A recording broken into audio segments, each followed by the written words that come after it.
Panorama group, जो सोचता है वो करता है।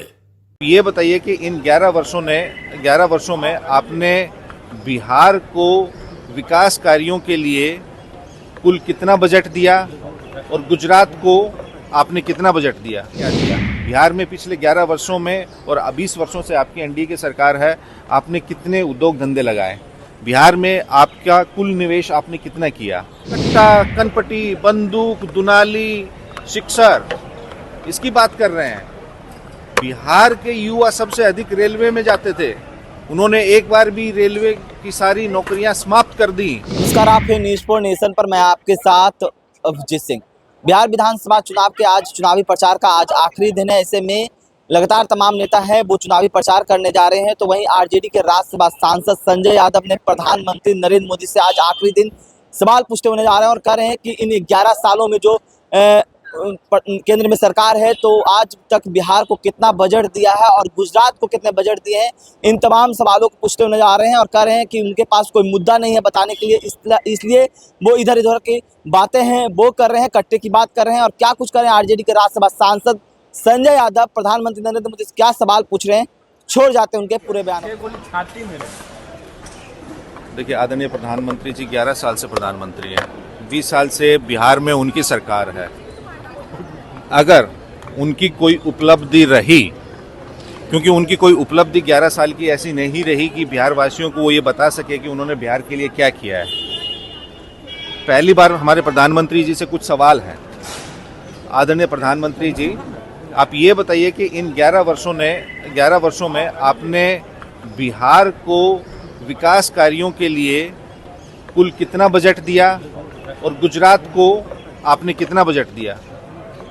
जिस अनुपात में आपको गुजरात से लोकसभा की सीटें मिली उससे अधिक बिहार ने आपको दिया है, लेकिन उस अनुपात में आपने बिहार को क्या दिया? बिहार में पिछले 11 वर्षों में और 20 वर्षों से आपकी एनडीए की सरकार है, आपने कितने उद्योग धंधे लगाए? बिहार में आपका कुल निवेश आपने कितना किया? गुजरात की प्रति व्यक्ति आय इन 11 वर्षों में कितनी बढ़ी और बिहार की कितनी बढ़ी? आधारभूत संरचना में आपने कितने इन्वेस्ट किया?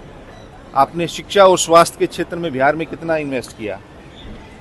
ये आपको अवश्य बताना चाहिए, क्योंकि जिस व्यक्ति के पास अपनी उपलब्धियां बताने के लिए कुछ नहीं होता तो वो ध्यान भटकाने के लिए इस प्रकार की बातें करते हैं। आप ये समझिए, ये आप सब प्रबुद्ध लोग हैं, आप राजनीति से इत्र जाके ये सोचिए कि उनकी बिहार के प्रति प्रधानमंत्री की क्या धारणा है।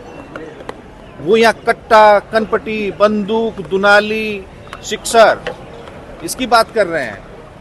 बिहार के युवा सबसे अधिक रेलवे में जाते थे, उन्होंने एक बार भी रेलवे की सारी नौकरियां समाप्त कर दी, रेलवे की भर्तियां बंद कर दी। उस पर क्यों नहीं बोल रहे? तो बिहार के युवाओं को वो कट्टा, सिक्सर, दुनाली की बात कर रहे हैं। बिहार के युवा सबसे अधिक सेना में जाते थे, सेना में वो अग्निवीर की योजना ले आए, तो वो नहीं चाहते कि बिहार के युवा अग्निवीर के बारे में बात करें। एसएससी की उन्होंने नौकरियां बंद कर दी।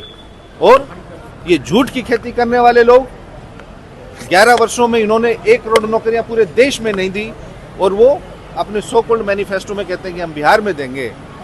ये नौकरी और रोजगार की लकीर आदरणीय तेजस्वी यादव जी ने खींची है।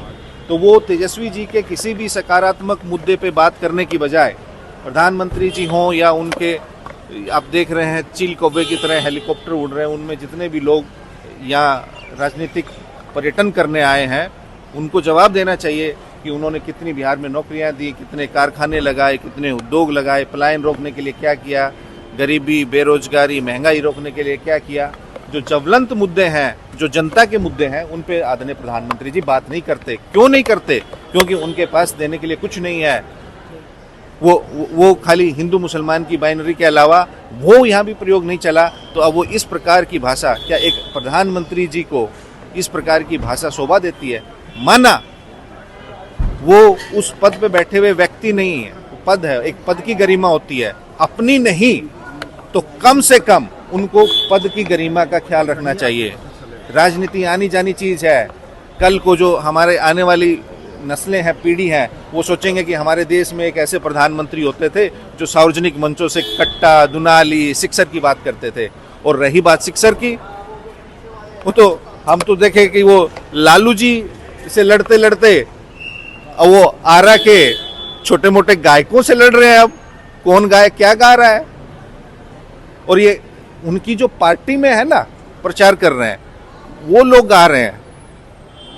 जितने भी अश्लील गाने गाने वाले भोजपुरी के हैं वो सारे उनके पार्टी की शोभा बढ़ा रहे हैं। उन सबको इन्होंने एक एक हेलीकॉप्टर दे रखा है। तो प्रधानमंत्री जी मुद्दा विहीन बात करते हैं। देखिए, तेजस्वी यादव सृजन करता है, वो नौकरियों का सृजन कर रहे हैं, और प्रधानमंत्री जी विनाश की और विध्वंस की बात कर रहे हैं। एक सवाल है सर कि तेज प्रताप यादव जी देखिए चुनाव आयोग के समक्ष हमारे कुछ सवाल हैं, उन्होंने जवाब नहीं दिए। कल हाजीपुर में ऐसा हुआ कि स्ट्रांग रूम में सीसीटीवी बंद हुआ, हमारी पार्टी की तरफ से आधिकारिक बयान भी गया, वीडियो भी जारी किया गया। फिर उसके बाद समस्तीपुर के सराय रंजन विधानसभा में एक कॉलेज के पास पर्चियां मिली। फिर उसके बाद समस्तीपुर में ही मोहद्दीनगर विधानसभा का सीसीटीवी बंद हुआ। तो ऐसी घटनाएं क्यों हो रही हैं, इसका जवाब देना चाहिए। सूरज की पहली किरण के साथ जाग उठा बिहार, हर मत बने नई उम्मीद, हर कदम जिम्मेदारी। न्यूज फॉर नेशन की अपील, 6 और 11 नवंबर को घर से निकलें, वोट करें और अपने भाग्य विधाता खुद बने।